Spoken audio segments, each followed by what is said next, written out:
മുഖം. മനുഷ്യ ശരീരത്തിൽ ഏറ്റവും പ്രകടമായ അവയവ സമൂഹമാണ് മുഖം.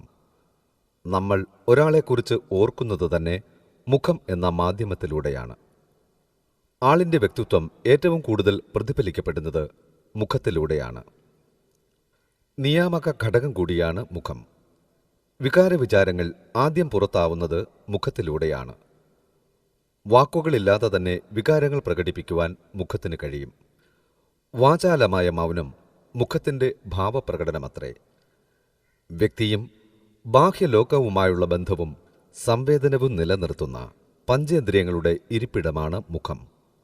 കാഴ്ച, കേൾവി, ഘ്രാണശക്തി, രുചി, സ്പർശം എന്നീ 5 തരം ഇന്ദ്രിയ സംവേദനങ്ങളും മുഖം വഴിയാണ് സാധ്യമാകുന്നത്.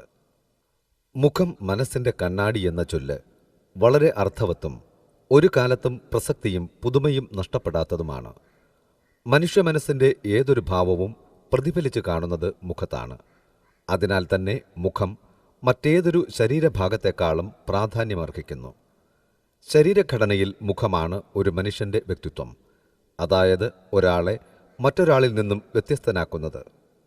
മുഖമെന്നത് ഒരു അവയവമായി കാണാനാവില്ല. കാരണം ഒന്നിൽ കൂടുതൽ അവയവങ്ങളുള്ള ഒരു ശരീരഭാഗമാണ് മുഖം.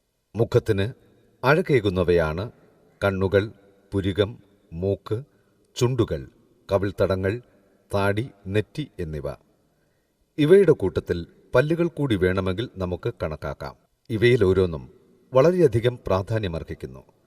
ഇവയിലുണ്ടാകുന്ന വ്യത്യാസങ്ങളാണ് ഒരാളെ മറ്റൊരാളിൽ നിന്നും വ്യത്യസ്തനാക്കുന്നത്. സൗന്ദര്യം നിലനിർത്തുന്നതിനും അത് വർദ്ധിപ്പിക്കുന്നതിനും പരിചരണം ആവശ്യമാണ്.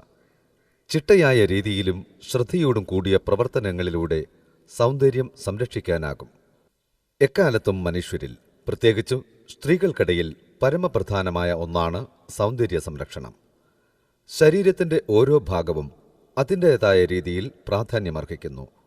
ആയതിനാൽ ഇവയുടെ ഓരോന്നിൻ്റെയും സൗന്ദര്യ സംരക്ഷണത്തിനായി വ്യത്യസ്തങ്ങളായുള്ള രീതികൾ അവലംബിക്കേണ്ടതുണ്ട്. തുടർന്നുള്ള ഭാഗങ്ങളിലും അധ്യായങ്ങളിലും ഇതിനെക്കുറിച്ച് വിശാലമായി പ്രതിപാദിച്ചിരിക്കുന്നു.